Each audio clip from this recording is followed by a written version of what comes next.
Welcome to our student in online classes अभय विद्या मंदिर secondary school Khedi. तो student, आपसे इस वीडियो के अंतर्गत हम आगे की चर्चा करेंगे। तो एक चैनल है जो अभय विद्या मंदिर के नाम से, इसको आप सब्सक्राइब करें, शेयर करें, लाइक करें। तो आगे देखिए, आज हम चर्चा करते हैं। फर्स्ट टॉपिक है अपना ग्रामर के अंतर्गत टेंस, जिसको काल, correct form of the verb. Tense काल, जिसका दूसरा नाम है correct form of the verb, यह अपने सिलेबस के अंतर्गत मार्क्स 4 अंक का पूछा जाता है। इसके अंतर्गत जो क्वेश्चन आता है, कल हमने बताया था कि फिल इन द ब्लैंक्स भरने के लिए दी जाती है। यानी फिल इन द ब्लैंक्स का मतलब है कि क्वेश्चन आता है, क्वेश्चन के अंतर्गत आगे कोष्टक के अंतर्गत वर्ब दी जाती है और वर्ब को यानी यहाँ पे कोष्टक जो फिल इन द ब्लैंक्स आती है उसमें भरा जाता है। करेक्ट फॉर्म यानी क्रिया का एक उचित रूप भरना, क्रिया का एक उचित रूप भरना ही correct form of the verb tense कहलाता है। तो देखो, इसकी थोड़ी सी मैं प्रारंभिक जानकारी दे देता हूं। सबसे पहले एक यानी अपना स्ट्रक्चर चलता है, यानी सब्जेक्ट होता है, सब्जेक्ट के बाद अपनी एचवी होती है, एचवी के बाद एनवी फॉर्म होती है, एनवी फॉर्म के बाद अपना ऑब्जेक्ट होता है, ऑब्जेक्ट के बाद अपना एडजेक्टिव, एडवर्ब कुछ भी हो सकता है, उसके बाद ईटीसी। ये अपना क्वेश्चन मेकिंग का तरीका होता है, यानी क्वेश्चन इस तरीके से दिया जाता है इसके अंतर्गत। तो थोड़ी सी हम प्रारंभिक जानकारी लेंगे इसके अंतर्गत कि सब्जेक्ट क्या होता है। यानी इसको करता मीन्स ये होता है कि किसी भी सेंटेंस के अंतर्गत यानी किसी भी वाक्य के अंतर्गत कार्य करने वाला जो होता है वो सब्जेक्ट कर्ता कहलाता है। यानी किसी भी कोई भी सेंटेंस हो जो स्वयं कार्य करता है वो क्या होता है, उसका सब्जेक्ट होता है, कर्ता होता है। कर्ता की अगर हम बात करें प्रोनाउन टेबल के अंतर्गत, तो कर्ता जो होते हैं अपने फर्स्ट पर्सन में अपने आई और वी, सेकंड पर्सन में अपना यू, और अगर मैं थर्ड पर्सन की बात करूं तो थर्ड पर्सन के अंतर्गत ही, सी, इट, दे और ने, ये अपने यानी सब्जेक्ट होते हैं, कर्ता होते हैं। फर्स्ट पर्सन जो होता है इसमें आई जो होता है एक यूनिक पर्सन होता है। आई को किसके नाम से जाना जाता है, यूनिक होता है, इसको अननोन के नाम से भी जाना जाता है। यूनिक का मीन्स क्या होता है, यूनिक का मीन्स होता है अनोखा, एक विचित्र। यूनिक का मीन्स बोल सकते हैं एक अनोखा, एक विचित्र, और जबकि अननोन का मीन्स होता है अज्ञात। आई एक ऐसा पर्सन है जो यानी एक वचन भी होता है और बहुवचन भी होता है, सिंगुलर भी होता है, प्लूरल भी होता है। आई को यूनिक और अननोन, आई को यूनिक और अननोन क्यों जाना जाता है, देखो बताओ। आई यूनिक इसलिए है, अनोखा इसलिए है क्योंकि आई नामक कर्ता यानी सभी सहायक क्रियाएं यानी जो एचवी होते हैं उनके साथ अपनी स्थिति को समायोजित कर लेता है, यानी सभी के साथ, ये सभी सहायक क्रियाओं के साथ फिट हो जाता है। जैसे अगर हम बात करें आई की, तो आई के साथ एम आ जाता है, आई के साथ डू भी आ जाता है, आई के साथ बाज भी आ जाता है। और अगर इमेजिन सेंटेंस की बात करूं मैं, इमेजिन का मीन्स होता है जो काल्पनिक होते हैं, जो सेंटेंस बताओ काल्पनिक होते हैं उनके अंतर्गत भी आई अपनी स्थिति को क्या कर लेता है, समायोजित कर लेता है। तो आई को यहाँ पे यूनिक पर्सन के नाम से भी जाना जाता है।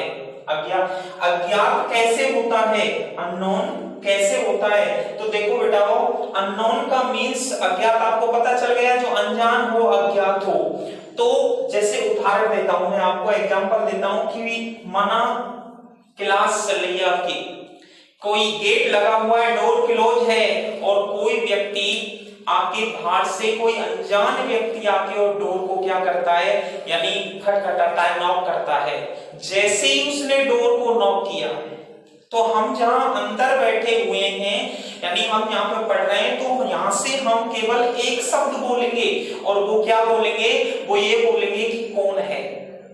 बोलेंगे कि नहीं बोलेंगे हम, कौन है। जब वो अगर वहां से आवाज देगा कि मैं हूं, तो जब तक हमने उसे देखा नहीं है, जब तक हमने उसे देखा नहीं है या उसकी हम लैंग्वेज यानी जो वॉइस है, जो बोल रहा है, आवाज है, उसको पहचानेंगे नहीं, तब तक हमें अंदाज नहीं लगेगा कि बाहर कौन व्यक्ति है।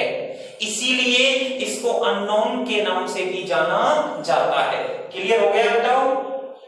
इसके बाद हम बात करें बी। बी जो है बी प्लूरल में आता है, बहुवचन है। इसके बाद सेकंड पर्सन के अंतर्गत यू आता है और थर्ड पर्सन जो होता है ये भी बहुवचन में आता है, प्लूरल में आता है। और थर्ड पर्सन में आपके ही, सी, इट और नेम। अगर सिंगल है तो एक वचन और एस यानी बहुत सारे नेम हैं तो बहुवचन के अंतर्गत आते हैं। और दे यहाँ पे ये बहुवचन है, दे यहाँ पे बहुवचन है। तो ही, सी, इट और नेम सिंगुलर, यानी अगर एक व्यक्ति का नाम है तो सिंगुलर में आते हैं, और जो कि दे क्या है, बहुवचन के अंतर्गत आता है। क्लियर है। तो बेटा यहां तक दूसरी स्थिति बता दूं,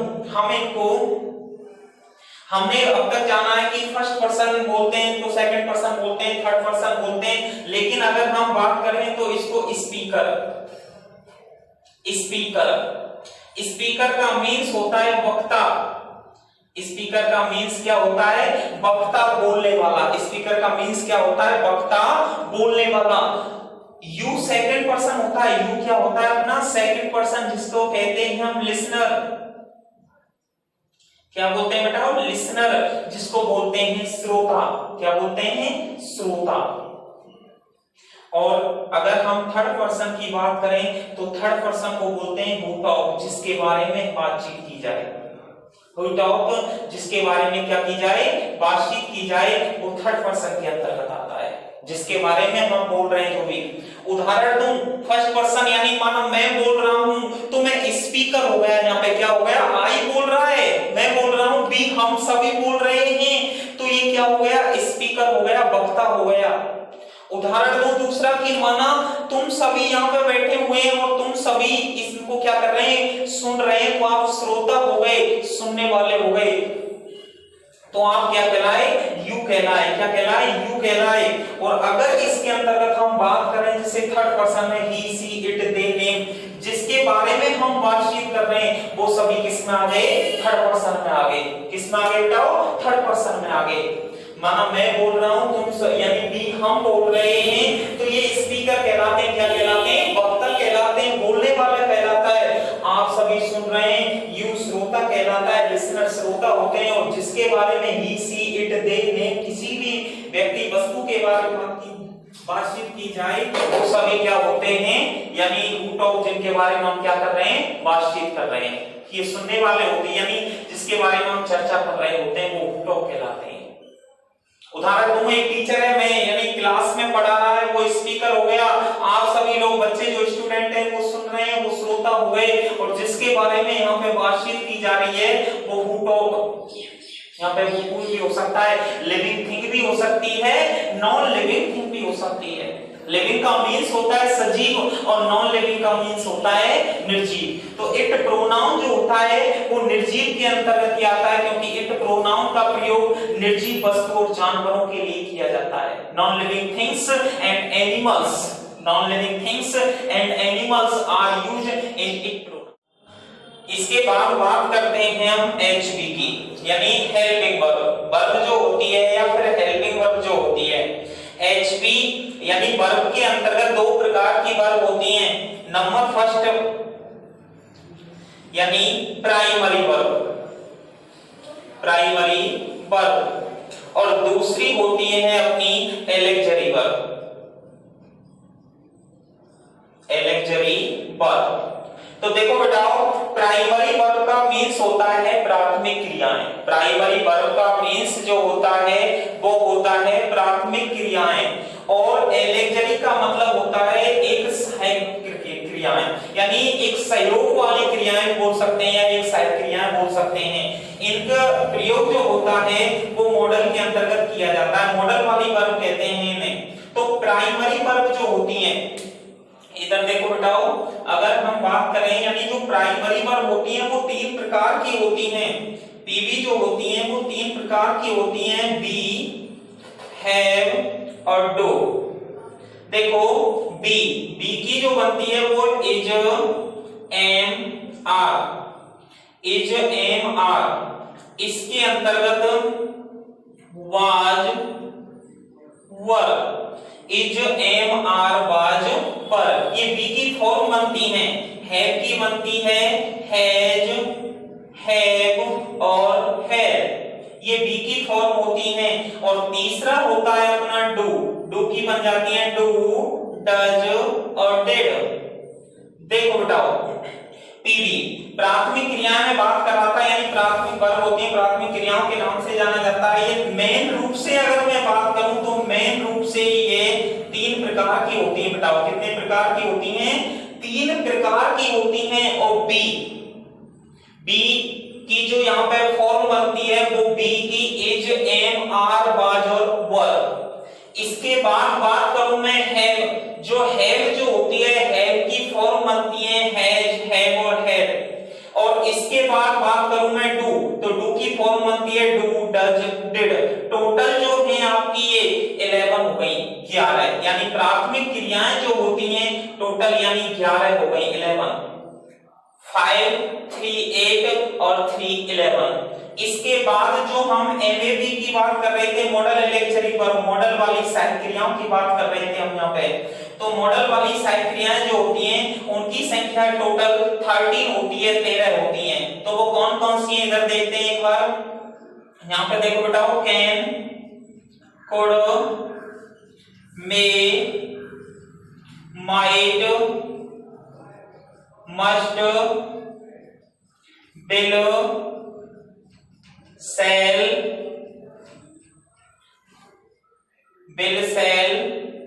would, should, ought, used to, dare, need not या need to, और हैव भी होता है जो सेमी मॉडल के अंतर्गत काम करता है। हैव टू या हैव, ये होती है टोटल।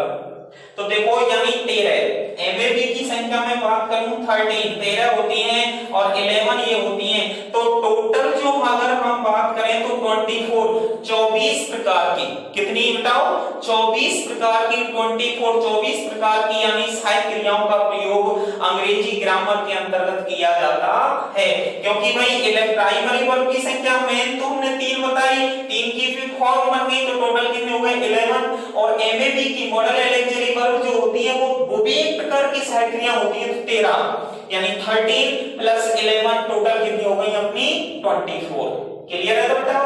आगे देखो, हम चर्चा करते हैं एमबी की, मुख्य क्रिया की। तो देखो एमबी जो होती है, मुख्य क्रियाएं जो होती हैं, हमने अभी तक अपने सिलेबस के अंतर्गत 3 प्रकार के एमबीओ का अध्ययन किया, लेकिन इसके अंतर्गत हम जो मेन जो होती हैं वो 5 फॉर्म हो जाती हैं। देखो बेटा कैसे हो जाती है, मैं एक उदाहरण देता हूं। जैसे फर्स्ट फॉर्म, दूसरी में बात करूं सेकंड, तीसरी थर्ड, नंबर 4 और नंबर 5। देखो फर्स्ट फॉर्म में जैसे मैं बात करूं गो, गो उदाहरण ले लिया मैंने गो। सेकंड में अगर मैं बात करूं सेकंड फॉर्म इसकी यानी ये प्रेजेंट में हो गई, तो पास्ट के अंतर्गत अगर मैं बात करूं तो गो की फॉर्म बन गई बेटा वो वेंट। इसके बाद जो थर्ड है अपनी वो फॉर्म बन गई इसकी गॉन। क्या हो गया बेटा गॉन, तो गो वेंट गॉन। इसके बाद अगर मैं बात करूं फोर्थ फॉर्म की तो वो हो जाती है गोइंग, गोइंग। और नंबर 5 जो होती है टू गो या गो टू, गो टू या टू गो। ये जो अवस्था होती है अपनी ये जीरंड वाली अवस्था यानी ये पार्टिसिपल वाली अवस्था होती है, इंफिनिटिव वाली अवस्था हो जाती है। और गोइंग जो होती है वो जीरंड वाली अवस्था होती है। दोबारा से सुनो, यानी जैसे एमबी की बात कर रहे थे तो एमबी जो होती है मेन प्रमुख रूप से हमने 3 first form, second form, third form का अध्ययन किया है, लेकिन यहाँ पे 5 प्रकार की अवस्थाओं का अध्ययन करेंगे। फर्स्ट फॉर्म जैसे गो, सेकंड में जो आ जाती है वो आ जाती है वेंट, और थर्ड में जो आ जाती है वो आ जाती है गॉन। ये प्रेजेंट हो गया, ये पास्ट हो गया, ये प्रेजेंट पास्ट पार्टिसिपल के अंतर्गत आ गई। इसके अंतर्गत अगर हम चौथी का बात करें तो गोइंग जीरंड वाली अवस्था होती है, आईएनजी वाली अवस्था होती है, जीरंड वाली अवस्था बोलते हैं या फिर इसे आईएनजी वाली अवस्था बोलते हैं। यानी देखो बेटा यानी फर्स्ट फॉर्म के साथ आईएनजी लग जाता है, जो मेन फर्स्ट फॉर्म होती है उसके साथ प्रेजेंट में आईएनजी जोड़ दिया जाता है, तो वो लगातार चलने वाली अवस्था के नाम से भी जाना जाता है, इसको जीरंड वाली अवस्था के नाम से भी जाना जाता है, और कंटीन्यूअस टेंस की अवस्था के नाम से भी इसे जाना जाता है, नाम है इसके। इसके बाद अगर हम 5वीं अवस्था की बात करें तो टू गो या गो टू, ये यानी फर्स्ट फॉर्म के साथ टू इंफिनिटिव का प्रयोग किया जाता है, यानी टू को जोड़ दिया जाता है, और टू को जोड़ने से यानी टू को अगर हम इसके अंतर्गत जोड़ देते हैं तो एक यानी जोड़ने वाली अवस्था हो जाती है। जैसे राम वेंट टू आगरा, तो राम का संबंध आगरा से जुड़ गया, राम का संबंध आगरा से जुड़ गया, तो ये जोड़ने वाली अवस्था होती है, 5वीं अवस्था के नाम से जाना जाता है। इसका हम एमबी फॉर्म के अंतर्गत क्या करेंगे, अध्ययन करेंगे। क्लियर है तो बेटा यहां तक? आगे देखो अगर हम चर्चा करें ऑब्जेक्ट की, तो ऑब्जेक्ट जो होते हैं अपने कर्म जो होते हैं वो अपने 2 प्रकार के होते हैं। एक होता है अपना डायरेक्ट ऑब्जेक्ट, दूसरा होता है अपना इनडायरेक्ट ऑब्जेक्ट, और तीसरा जो होता है इन दोनों का यानी ऑब्जेक्ट ऑफ प्रीपोजिशन बोलते हैं इसे, object of preposition, object of preposition. ये 3 ऑब्जेक्ट होते हैं अपने, लेकिन मेन रूप से अगर हम बात करें तो 2 का ही प्रयोग किया जाता है। मेन रूप से अगर हम बात करें तो 2 का ही प्रयोग किया जाता है। ये ऑब्जेक्ट ऑफ प्रीपोजिशन का प्रयोग बहुत कम होता है। अगर जैसे कंपटीशन लेवल की बात करें, सिलेबस के अंतर्गत तो प्रयोग नहीं होता है, लेकिन अगर कंपटीशन लेवल की बात करें, प्रतियोगी परीक्षाओं की बात करें, तो उसके अंतर्गत यानी इसका प्रयोग किया जाता है। तो देखो डायरेक्ट ऑब्जेक्ट का मीन्स होता है यानी प्रत्यक्ष, डायरेक्ट का जैसे अर्थ से स्पष्ट हो रहा है प्रत्यक्ष, प्रत्यक्ष का मीन्स ये होता है कि वे वस्तुएं जो हमें सीधी सीधी दिखाई दे रही हैं, वे वस्तुएं जो हमें सीधी सीधी दिखाई दे रही हैं वो डायरेक्ट ऑब्जेक्ट के नाम से जानी जाती हैं। ठीक है, जैसे कि मैं बात करूं रूम है, चेयर है, फैन है, ठीक है ना, स्टूल है, बुक है, ये सभी डायरेक्ट ऑब्जेक्ट आती हैं जो सीधी सीधी हमें दिखाई देती हैं। और अगर हम बात करें इनडायरेक्ट ऑब्जेक्ट की, तो इनडायरेक्ट ऑब्जेक्ट उसे कहते हैं बेटाओ कि वे वस्तुएं जो हमें यानी सीधी सीधी नहीं दिखाई दे रही हैं। कहने का मतलब इस इनडायरेक्ट ऑब्जेक्ट के अंतर्गत अपनी प्रोनाउन टेबल आ जाती है। कौन सी टेबल आ जाती है बेटा? प्रोनाउन टेबल आ जाती है, जो मैंने आपको सब्जेक्ट के अंतर्गत चर्चा कराई थी उसकी, यानी सब्जेक्ट के अंतर्गत जो मैंने आपको बताया था वो प्रोनाउन टेबल जो होती है अपनी इनडायरेक्ट ऑब्जेक्ट के अंतर्गत आ जाती है। और ऑब्जेक्ट ऑफ प्रीपोजिशन जैसे कुक, उदाहरण देता हूं इसका आपको, cook without salt, cook without salt यानी खाना पकाया गया है वो किसके बिना नमक के, खाना किसके बिना पकाया गया है, तो जो साल्ट है यहाँ पे यानी प्रीपोजिशन की स्थिति के अंतर्गत कार्य कर रहा है, यानी खाना है बिना नमक के, तो ये उदाहरण के अंतर्गत आ जाता है, ऑब्जेक्ट ऑफ प्रीपोजिशन कहलाता है। क्या कहलाता है? ऑब्जेक्ट ऑफ प्रीपोजिशन कहलाता है। क्लियर है तो बेटा? डायरेक्ट ऑब्जेक्ट यानी वे कर्म जो आपको सीधे सीधे दिखाई दे रहे हैं वो डायरेक्ट ऑब्जेक्ट के अंतर्गत आते हैं, और वे कर्म दिखाई नहीं दे रहे हैं, सीधे सीधे नहीं दिखाई दे रहे हैं, वो इनडायरेक्ट ऑब्जेक्ट के अंतर्गत आते हैं। और तीसरा जो होता है प्रोनाउन टेबल, मैंने बोला था इसमें कि आप प्रोनाउन टेबल लगा सकते हैं। प्रोनाउन टेबल भी इनडायरेक्ट ऑब्जेक्ट का क्या है, एक उदाहरण है। अगला है object of preposition. Object of preposition, तो ऑब्जेक्ट ऑफ प्रीपोजिशन जो होता है वो यानी इसके अंतर्गत जो ऑब्जेक्ट ऑफ प्रीपोजिशन आता है वो केवल हमारे सिलेबस में नहीं है, कंपटीशन लेवल की बात करें, मैं पहले भी बता चुका हूं, उसके अंतर्गत आता है। इसमें मैंने एग्जांपल दिया जैसे कुक विदाउट साल्ट, ये आपका ऑब्जेक्ट ऑफ प्रीपोजिशन। प्रीपोजिशन के साथ यानी ऑब्जेक्ट यानी जैसे प्रीपोजिशन की बात करें, प्री का मतलब है पूर्व और पोजीशन का मतलब है स्थिति, तो पूर्व की स्थिति या पूर्व सर्ग के नाम से भी जाना जाता है। प्रीपोजिशन जो होता है पूर्व सर्ग या पूर्व की स्थिति या पहले की स्थिति के नाम से भी जाना जाता है। तो क्लियर है बेटा यहां तक? ये आपको मैंने चार्ट के रूप में बता दिया कि क्या और सब्जेक्ट क्या होता है, एचबी यानी 20 फोर्स होती है, एमबी 5 फॉर्म मैंने आपको यहाँ पे क्लियर करा दी। इसके बाद ऑब्जेक्ट को भी क्लियर करा दिया। आगे एडजेक्टिव और एडवर्ब की बात कर लेते हैं हम थोड़ा सा, और उसके बाद अपने चार्ट पे आते हैं।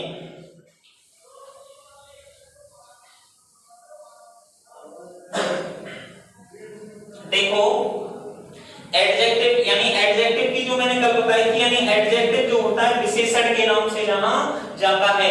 और एडजेक्टिव जो होता है यानी ये आपके यहाँ पे यानी किसी भी वस्तु के अंतर्गत किसी भी वाक्य के अंतर्गत प्रयोग हो सकता है। इसको रिलेटिव यानी संबंध दर्शाने वाला, जैसे हु, हुम, हुज, विच, ये कल भी मैंने बताया था, ये इसके अंतर्गत आता है। और लास्ट में जो आता है वो आता है आपका एडवर्ब। एडवर्ब जो होता है टाइम, प्लेस, पर्पस, इनके बारे में पूछता है वो, यानी एडवर्ब के अंतर्गत लास्ट में जो रह जाता है वो आपका ईटीसी। ये ईटीसी के अंतर्गत पूछे जाते हैं, कुछ भी हो सकता यानी जैसे क्वेश्चन मार्क हो, कोई भी हो, ये इसके अंतर्गत आते हैं। अब हम बात कर देते हैं, यानी इसका एक फर्स्ट वर्ब का चार्ट है और वर्ब के चार्ट को हम आपके लिए बनाते हैं। देखो इधर बताओ,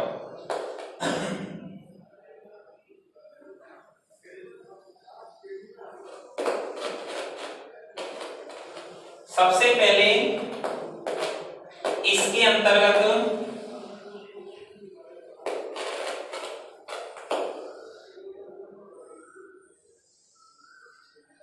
लिख लो वर्ब क्रिया, वर्ब क्रिया चार्ट फर्स्ट है। इसके अंतर्गत आपके देखो बेटाओ सब्जेक्ट, यहाँ पे क्या आ गया आपका सब्जेक्ट कर्ता, यहाँ पे आ गई आपकी यानी क्रिया डू और डज, यहाँ पे आ गई आपकी HP is am are, is am are, और यहाँ पे हो गई आपकी हैज और हैव, और यहाँ पे हो गई आपकी वाज और वर पास्ट की, यानी वहां पे किसकी हो गई आपकी पास्ट की, वाज और वर। तो देखो बेटाओ सब्जेक्ट में सबसे पहले मैंने अभी बताया था कि आई, क्या हो गया आई, सब्जेक्ट यानी कर्ता। और इसके अंतर्गत यानी वर्ब में जो हम बात कर रहे थे यानी सहायक क्रिया, यानी वर्ब जो होता है इसके अंतर्गत क्रिया में चार्ट फर्स्ट है डू डज, और डू डज के बाद आपकी एजएमआर, और एजएमआर के बाद आपकी हैजम, और हैजम के बाद आपकी वाज वर्ब। तो सबसे पहले आपका कर्ता आई, नंबर सेकंड बी, इसके बाद आपका बी, बी के बाद आपका यू, यू के बाद ही, सी, इट, दे, और इसके बाद आपका नेम आता है, उसका मीन्स कोई भी नहीं है। देखो तो बेटा आई, आई के संग यहाँ पे जो टेंस के अंतर्गत प्रेजेंट की बात करें तो प्रेजेंट के अंतर्गत यहाँ पे आपका क्या लगता है डू, बी के संग बात करें तो बी आपका बहुवचन है तो इसके साथ डू, यू के साथ बात करें तो यू के साथ भी आपका डू, यानी आई के साथ भी डू, बी के साथ भी डू, और इसके बाद जो हम बात कर रहे हैं यू के साथ भी अपना डू। ही आपका एक वचन है सिंगुलर है तो ही के साथ आपका क्या लगेगा बेटा डज, सी के साथ वो भी एक वचन है तो क्या लगेगा डज, एस या ईएस। इट भी आपका एक वचन है तो क्या लग जाएगा डज। तीनों क्लियर है, यानी ये सिंगुलर है, ये आपके प्लूरल है। तो सिंगुलर में डज, इसके साथ भी डज और इसके साथ भी डज, और दे बहुवचन है तो यहाँ पे बेटा क्या लग जाएगा डू। क्लियर है ना, डू, इसके साथ भी डू और इसके यू के साथ भी डू, ही के साथ आपका बेटा डज, सी के साथ आपका डज और इट के साथ आपका डज और दे के साथ आपका डू। इसके बाद बात करते हैं हम आगे। मैंने बताया था आपको कि आई जो है आपका यूनिक पर्सन है बेटा। आई कैसा पर्सन है आपका, यूनिक पर्सन है आई। तो आई के साथ यहाँ पे यानी इसके अंतर्गत फिक्स है कंटीन्यूअस टेंस में, कंटीन्यूअस टेंस में फिक्स है, क्या लगाया जाता है एम। यानी आई आपका यूनिक पर्सन है और आई जब आपका यूनिक पर्सन है तो आई यूनिक पर्सन के साथ कंटीन्यूअस टेंस में क्या लगाया जाता है एम। बी आपका बहुवचन है तो बी के साथ इनमें से क्या लग जाएगा बेटा आपका आर, क्या लग जाएगा आर। और यू आपका जो है इसके अंतर्गत ये भी बहुवचन है तो यू के साथ भी क्या लग जाएगा आपका आर। क्लियर है बेटा, आई के साथ यूनिक पर्सन मैंने बताया था, अननोन बताया था, तो इसके साथ क्या हो गया फिक्स कंडीशन में एम। बी के साथ क्या हो गया यहाँ पे आर और यू के साथ क्या हो गया यहाँ पे आर। तो देखो ही, अब आपका सिंगुलर तो ही के साथ फिक्स कंडीशन है में तो कंटीन्यूअस में क्या हो गया इज, और सी के साथ भी यानी सिंगुलर में क्या हो गया इज, और इट के साथ भी सिंगुलर में क्या हो गया इज, और दे आपका वो स्थिति आ गई बहुवचन वाली तो इसके साथ क्या हो गया आपका आर। क्लियर है बेटा, तो आई के साथ हो गया एम, बी के साथ क्या हो गया आर, यू के साथ क्या हो गया आपका आर, ही के साथ क्या हो गया आपका इज, सी के साथ आपका इज, इट के साथ आपका इज और दे के साथ आपका आर। अब देखो आप आगे आई के साथ यानी परफेक्ट, परफेक्ट की अगर हम बात करें तो आई के साथ यहाँ पे क्या लग गया है, क्या लग गया बहुवचन है तो है, जब में से क्या गया है। बी के साथ बात करें तो बी भी आपका बहुवचन तो क्या गया है, क्या गया बताओ है, और यू भी आपका बहुवचन है यानी प्लूरल है तो क्या हो गया आपका है। क्लियर है बेटा तीनों, यानी आई के साथ यानी आपका है जब में से परफेक्ट में क्या हो गया है, बी के साथ भी आपका यानी है जब परफेक्ट में क्या हो गया है, यू के साथ भी परफेक्ट में क्या हो गया है। ही के साथ इसके अंतर्गत क्या हो गया यानी सिंगुलर है तो हैज, सी भी सिंगुलर है तो इसके साथ क्या हो गया हैज, और इट के साथ भी क्या हो गया बताओ हैज, और इसके बाद आपका क्या है दे, तो दे आपका यानी क्या है वो वचन है प्लूरल है तो उसके साथ क्या आ गया इसमें से है।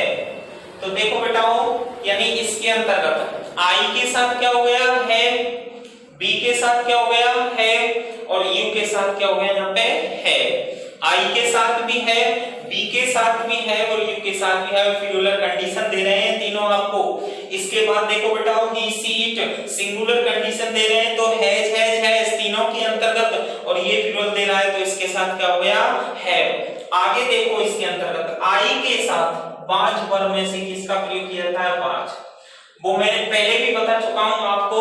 अगर आपका सेंटेंस जो इमेजिन हो जैसे आई वर ए इफ कंडीशन के साथ जुड़ा हुआ, अगर आपका सेंटेंस बिटाओ इफ कंडीशन के साथ जुड़ा हुआ हो, कंडीशनल सेंटेंस हो, तो कंडीशनल सेंटेंस में ध्यान रखना आई के साथ वर्ब भी लगाया जाता है।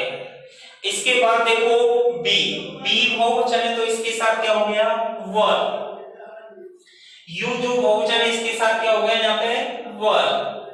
इसके बाद ही जो है आपका क्या बताओ सिंगुलर है, ही क्या है आपका सिंगुलर है तो सिंगुलर के साथ यानी क्या हो गया यहाँ पे ही वाज लग जाएगा, सी भी एक सिंगुलर तो वाज और इसके साथ भी क्या हो जाएगा वाज, इट के साथ भी।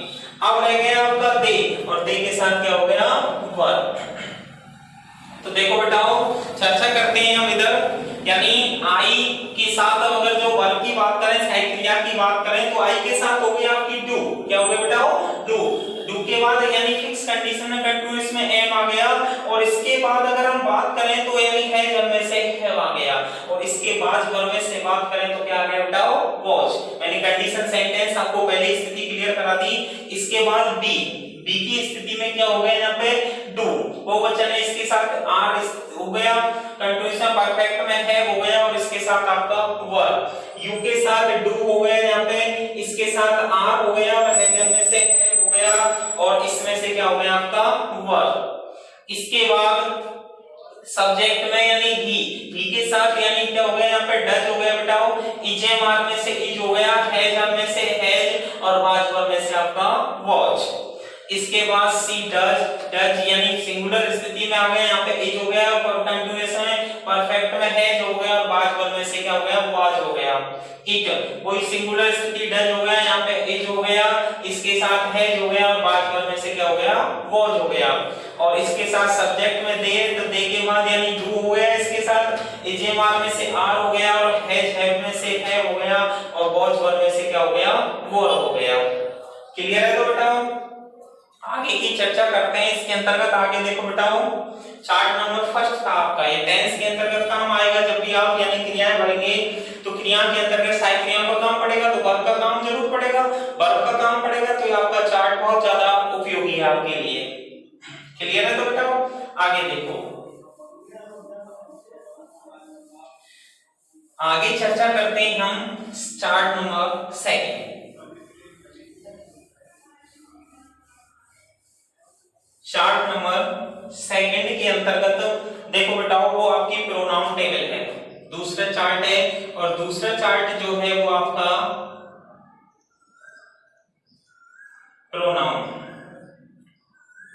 प्रोनाउन टेबल है आपकी इसके अंतर्गत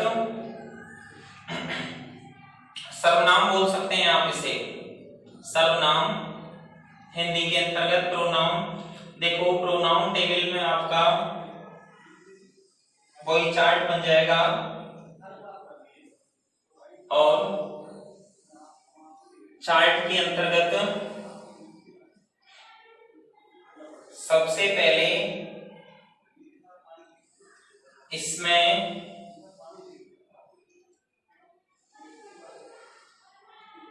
आपका यहाँ पे आ जाएगा बेटाओ सब्जेक्ट, क्या हो गया कर्ता, क्या आ जाएगा यहाँ पे सब्जेक्ट। सब्जेक्ट के बाद सेकंड में क्या आ जाएगा आपका यहाँ पे ऑब्जेक्ट, क्या आ जाएगा बेटाओ ऑब्जेक्ट। और तीसरी स्थिति जो आएगी वो आ जाएगी आपकी पसेसिव एडजेक्टिव, पसेसिव एडजेक्टिव की। पसेसिव का मतलब होता है स्वामित्व, यानी अपना निजी स्वामित्व, और एडजेक्टिव का मतलब होता है विशेषण, स्वामित्व सूचक विशेषण। इसके बाद जो अगली स्थिति आएगी, अगली स्थिति में आ जाएगा आपका पसेसिव प्रोनाउन, पसेसिव प्रोनाउन। वही स्थिति आ गई, पसेसिव यानी स्वामित्व सूचक, और प्रोनाउन का मीन्स हो गया सर्वनाम। और अगली स्थिति जो आएगी रिफ्लेक्सिव यानी रिफ्लेक्सिव, रिफ्लेक्सिव। और इसके अंतर्गत जो रिफ्लेक्सिव आता है, रिफ्लेक्सिव का मीन्स होता है निजवाचक और प्रोनाउन, निजवाचक प्रोनाउन। अब देखो हम कर्ता की स्थिति यहाँ पे लाते हैं आई, वही सब्जेक्ट हो गया आई, आई के बाद बी, बी के बाद यू, यू के बाद ई के बाद सी के बाद इट के बाद दे, और दे के बाद वन भी लिख सकते हैं। वन लिख दो, वन नहीं लिख रहे हैं तो बेटा नेम लिख दो, वही स्थिति आ जाएगी यहाँ पे। वन नहीं लिख रहे हैं तो नेम लिख दो। देखो वही यानी फर्स्ट पर्सन, सेकंड पर्सन आ गया, ये सभी आपके थर्ड पर्सन आ गए। तो आई के अगर हम ऑब्जेक्ट की बात करें तो आई का ऑब्जेक्ट हो गया मी, क्या हो गया बेटा मी। और पसेसिव अगर हम एडजेक्टिव की बात करें तो पसेसिव एडजेक्ट में इसका हो गया माई, क्या हो गया बेटा माई। पसेसिव यानी स्वामी सूचक विशेषण की अगर मैं बात करूं तो माई हो गया, और पसेसिव प्रोनाउन में अगर मैं बात करूं तो इसका क्या हो गया माइन, माइन मेरा, क्या हो गया बेटा माइन मेरा। और इधर रिफ्लेक्सिव निजवाचक की मैं बात करूं, निजवाचक सर्वनाम की, तो माई सेल्फ। क्लियर है बेटा? यानी आई का ऑब्जेक्ट क्या हो गया मी, पॉसेसिव एडजेक्ट में क्या हो गया माई, पॉसेसिव प्रोनाउन में क्या हो गया माइन, और रिफ्लेक्सिव प्रोनाउन में क्या हो गया माई सेल्फ। देखो बेटाओ सेकंड में आ जाते हैं। सेकंड में यानी बी का ऑब्जेक्ट क्या हो गया अस, पॉसेसिव पॉसेसिव एडजेक्टिव में क्या हो गया आवर, पॉसेसिव प्रोनाउन में क्या हो गया आवर्स, और इसमें क्या हो गया आवर सेल्फ। क्या हो गया बताओ our self, our self SELVS our self. Clear है बेटा? देखो बी यहाँ पे यानी बहुवचन में तो इसका ऑब्जेक्ट यानी क्या हो गया अस, पॉसेसिव ऑब्जेक्ट यानी एडजेक्टिव में अवर हो गया, पॉसेसिव प्रोनाउन में अवर्स हो गया और रिफ्लेक्सिव प्रोनाउन में अवर सेल्फ हो गया। क्लियर है बेटाओ? इसके बाद बात करते हैं हम यू की। यू यानी मैंने बताया था सेकंड पर्सन, कौन सा पर्सन होता है सेकंड पर्सन होता है, और इसके अंतर्गत यू का यहाँ पे क्या हो गया ऑब्जेक्ट में योर, क्या हो गया योर, यू का क्या हो गया यहाँ पे योर। तो देखो बेटाओ आगे की चर्चा करेंगे हम अपनी नेक्स्ट वीडियो में।